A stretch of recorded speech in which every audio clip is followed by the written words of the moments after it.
When loyalty became a language, he wrote its grammar.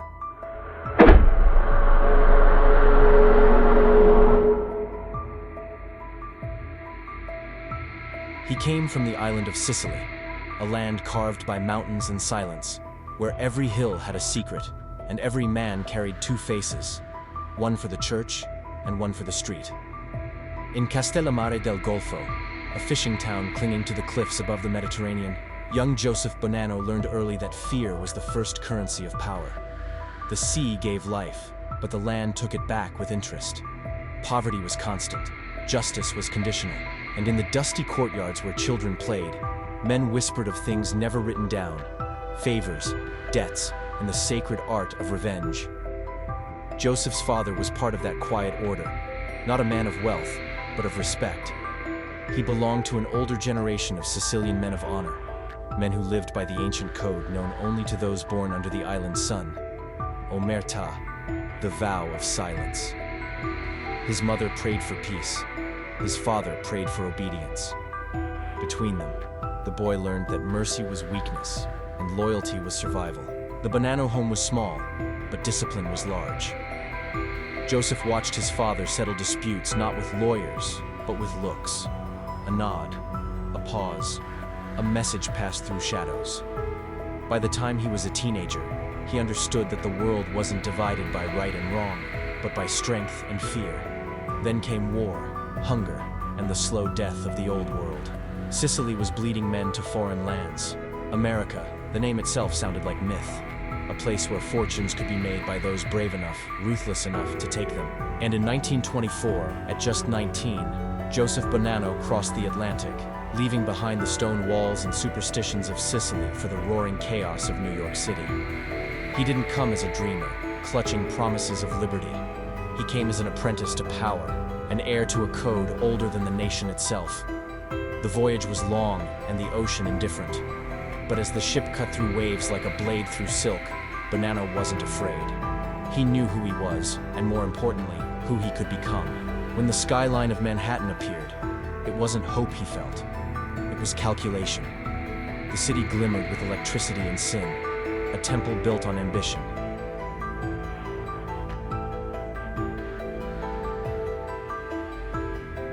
Immigrants fought not just for work, but for dignity. The factories promised pennies, the docks promised bruises. But beneath that world, another one was taking shape. It was the world of the men from back home. Sicilians who understood order and chaos, business and blood. They ran gambling dens behind bakeries, extorted protection money from shops, and moved crates of illegal liquor when prohibition made alcohol more valuable than gold. To the authorities, they were criminals. To their own people, they were protectors. Men who offered justice when the system refused it. Joseph Bonanno watched them closely. He didn't crave their wealth. He studied their methods, the way they moved quietly, spoke rarely, and demanded everything. He realized something that would define his life. True power didn't shout, it whispered. In that observation was the seed of empire. He saw how fear could be organized, how loyalty could be bought, and how silence could be weaponized. Where others saw danger, he saw structure, an invisible architecture holding the streets together. He started small, running errands, carrying envelopes, making introductions between men who didn't trust each other enough to meet. But every step he took was deliberate, every favor repaid with precision. In the chaos of Brooklyn, Bonanno moved like a man guided by destiny. And though he was still a young immigrant with no title, no fortune, and no name that carried weight, he carried something rarer: patience. He understood that the world would belong not to those who screamed the loudest, but to those who waited longest. He came to America not to escape Sicily, but to rebuild it, in steel, in concrete, in blood. And as the city roared above him, Joseph Bonanno was already planning a quieter kind of revolution. Because for him, the American dream was never about freedom. It was about control. While others used violence to make noise, Joseph Bonanno used silence to build an empire. He didn't crave attention. He crafted control. In a city that worshipped chaos, he built something cleaner, colder, more precise. He dressed like a banker, spoke like a priest, and moved like a ghost through the smoke of back rooms and alleyways. To most men, Power was a flame to hold. To him, it was a current, invisible, but everywhere. The 1930s were years of blood and ambition. New York was a battlefield disguised as a city. The Castellamarese War, a mafia civil war between the old Sicilian bosses and the rising American generation, turned the boroughs into graveyards. Men vanished overnight. Car bombs echoed through Brooklyn. Cafes turned into execution chambers. Honor was the excuse. Greed was the reason. Bonanno watched it all with surgical patience.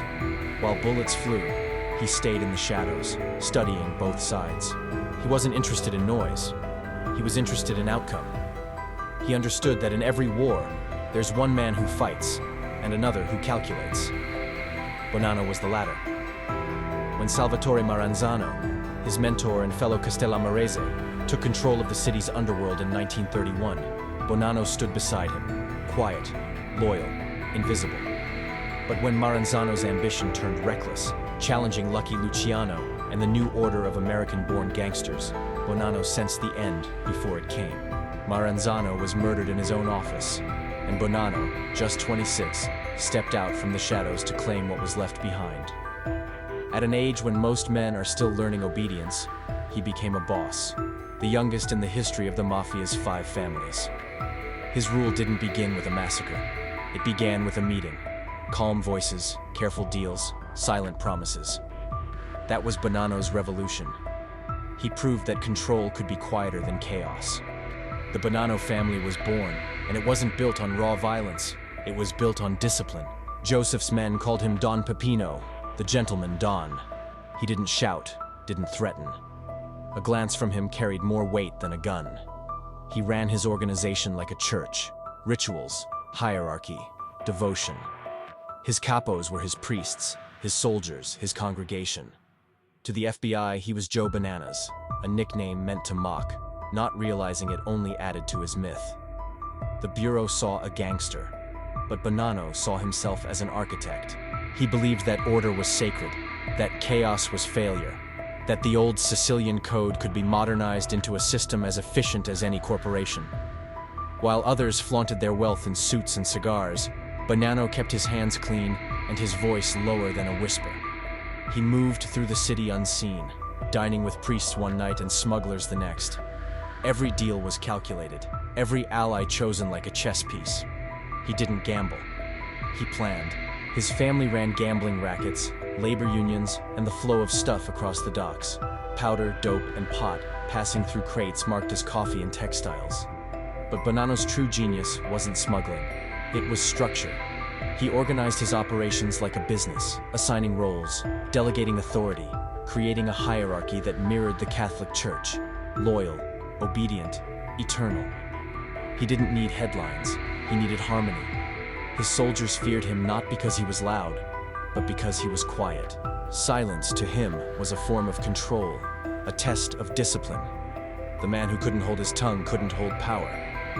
By the late 1930s, the Bonanno family had become one of the most stable of the 5. While others tore themselves apart through greed or betrayal, his family prospered in peace. He had built a fortress without walls, an empire held together by loyalty, fear, and faith in his version of the code. To some, Joseph Bonanno was a criminal. To others, he was a philosopher of control. But to himself, he was something simpler, a man restoring order to a disordered world. Because while most men sought power through fear, Bonanno discovered something stronger. Silence could rule a city. Bonanno's rule was built on 2 pillars: respect and secrecy. Not words, laws.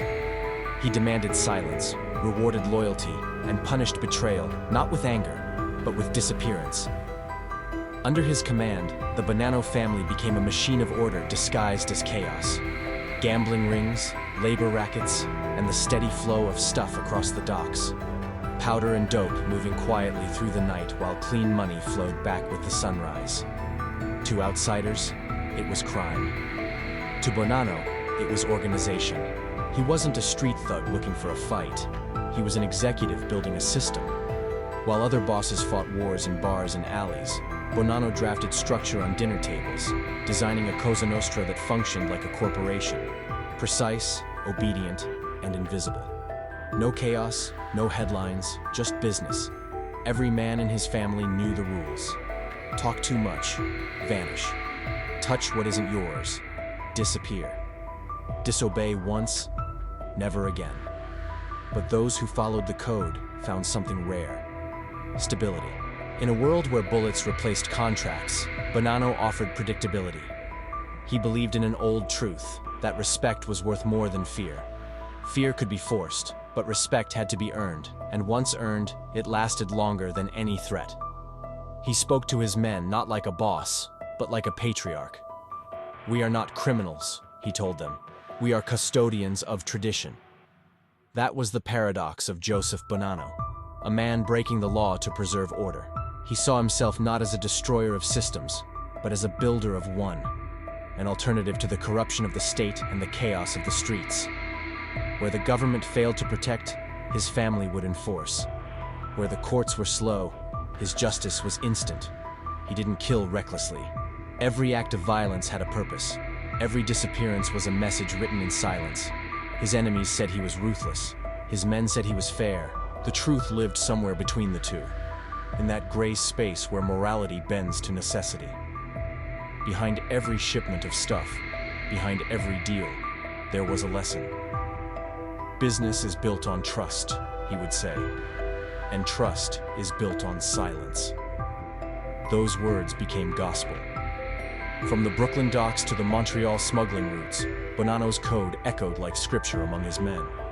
He taught them patience, that the loudest man in the room was always the weakest. He taught them restraint, that power meant nothing if you couldn't control it. And above all, he taught them loyalty, the kind that didn't just demand obedience, but devotion. Loyalty to him wasn't an emotion, it was currency.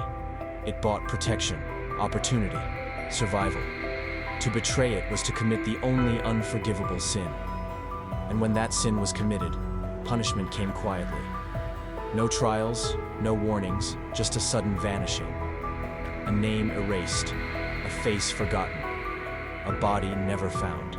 His soldiers followed him not just because they feared death, but because they believed in his system. Bonanno gave them purpose. He gave them a hierarchy that felt holy, a brotherhood that replaced family, a sense of belonging stronger than blood. To the outside world, the Mafia was chaos. To Bonanno, it was perfection. He compared it to nature, brutal but balanced. Every betrayal was a storm, every execution a form of renewal. And while law enforcement scrambled to understand him, he stayed a step ahead, a ghost in a tailored suit, turning criminal enterprise into an institution. His books were clean, his orders spoken once, his tracks erased by the time anyone began to look. In boardrooms, he discussed territory like real estate. In churches, he prayed for order. He believed he wasn't running from justice, he was replacing it. Bonanno's empire wasn't built on drugs, money, or blood. It was built on loyalty, a code stronger than law, older than government, and far more enduring than fear. Because when loyalty becomes a religion, betrayal becomes death. And in Bonanno's world, faith was measured not by prayer, but by silence. By 1957, Joseph Bonanno had become more than a boss. He was an architect. The streets of New York no longer ran on luck or violence. They ran on structure, and that structure bore his fingerprints.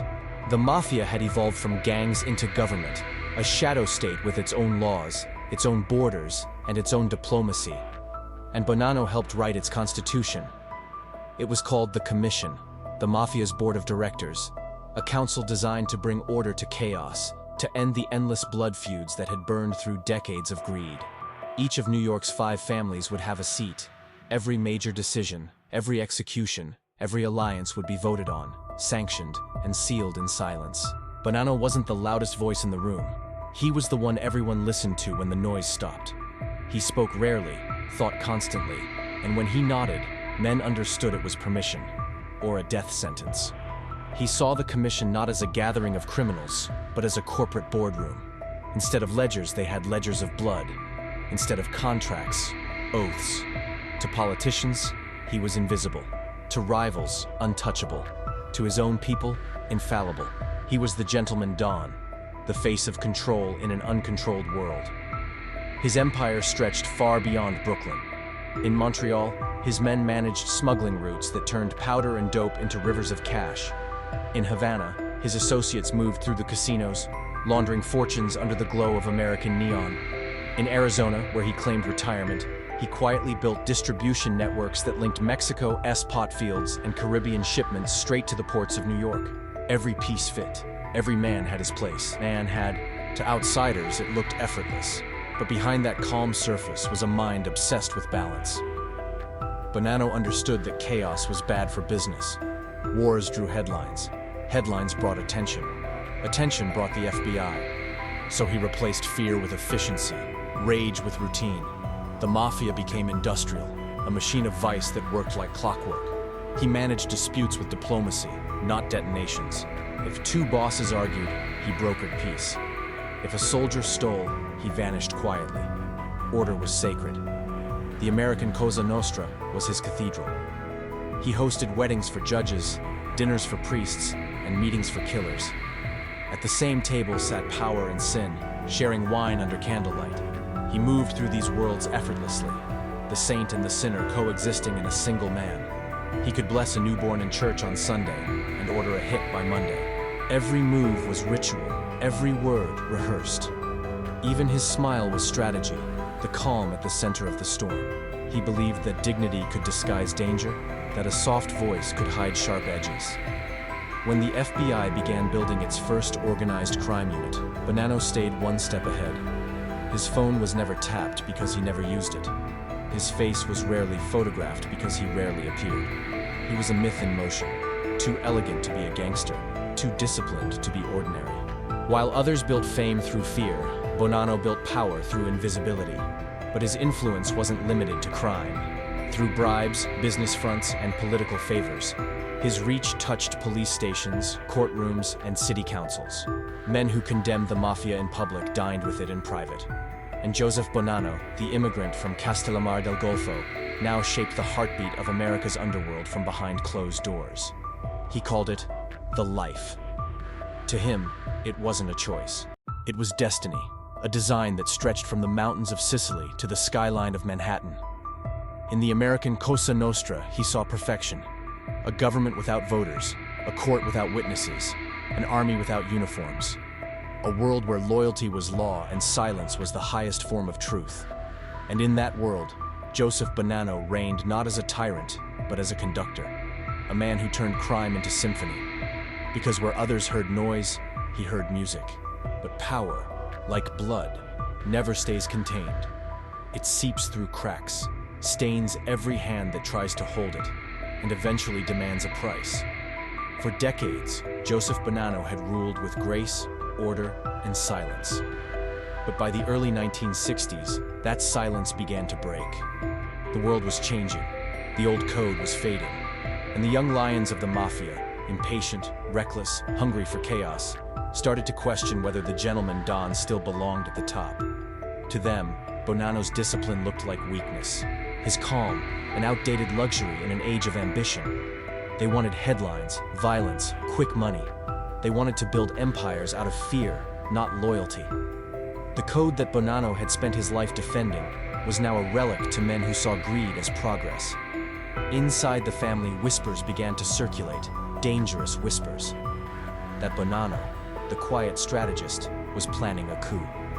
That he intended to seize control of the commission, remove the other bosses, and crown himself the supreme ruler of the American Cosa Nostra. It was never proven. It didn't have to be. In that world, rumor was as deadly as truth. The whispers turned into tension. Tension turned into paranoia. Paranoia into bullets. Meetings grew colder, smiles shorter. The same men who once toasted his name now watched his every move, wondering whether the gentleman Don had outlived his era. In October 1964, the storm finally broke. Bonanno vanished. Kidnapped, or perhaps hiding, no one could say for sure.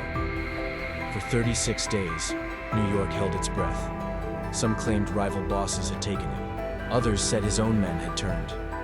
The newspapers called it the Banana War. The FBI called it confusion. But inside the underworld, everyone knew the foundation of the Bonanno family was cracking. When he reappeared weeks later, thinner, quieter, and smiling faintly, he claimed he'd suffered a heart attack. Doctors spoke of illness. Detectives spoke of lies. The truth remained locked behind his calm eyes. Was it a kidnapping? A retreat?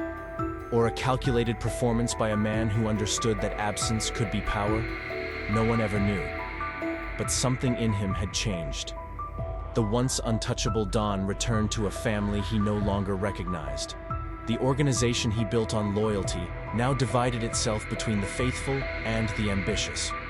Two armies under one name, one that still bowed to Don Pepino, and another that wanted him erased from history. Street soldiers debated allegiance in whispers.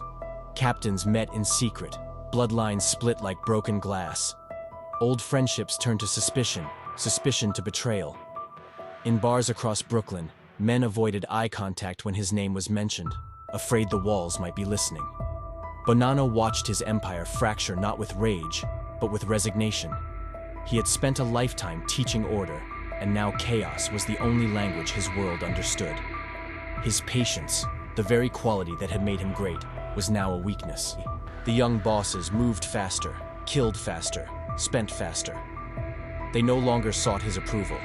They wanted his absence. He tried to restore control, arranging meetings, offering peace, reminding them of the code that once bound them. But the code had been replaced by greed. No one cared about honor anymore, only profit. The gentleman Don, who once orchestrated balance across continents, now struggled to command respect in his own streets. By the mid-1960s, the FBI swarmed, informants whispered names, and the commission watched him closely.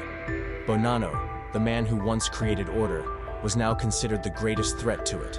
His dignity became his disguise, his smile, his last defense. He withdrew from the public eye, living between safe houses, guarded by men he wasn't sure he could trust. His family, blood and criminal alike, felt the tremor of decline. Sons turned against fathers, partners became predators. The empire he had built brick by brick was now devouring itself. Power had finally done what bullets could not. It consumed him. The fall of Joseph Bonanno wasn't marked by a headline or a gunshot. It was marked by silence, the same silence he had once ruled with. The gentleman Don had not died. He had simply faded. By the 1970s, Joseph Bonanno had done the impossible. He had survived the life. While most of his peers lay buried beneath marble and myth, the gentleman Don retreated to the desert, to Tucson, Arizona, a world of sunlight and silence, far from Brooklyn's blood-stained streets. He traded the concrete canyons of New York for dry winds and wide horizons, hoping that distance could cleanse what time could not. He watched from afar as the Mafia he once shaped began to devour itself. The commission meetings he helped design now ended in arguments. The code he had written in loyalty was rewritten in greed. The young bosses no longer cared about honor or restraint. They cared about headlines, about instant power, about being seen. The Bonanno family, the one that carried his name like a banner, descended into chaos. Kidnappings, betrayals, and internal wars tore through what was once the most disciplined organization in New York. Streets that had once fallen silent at the mention of Don Pepino now echoed with the gunfire of men who no longer remembered why they were fighting.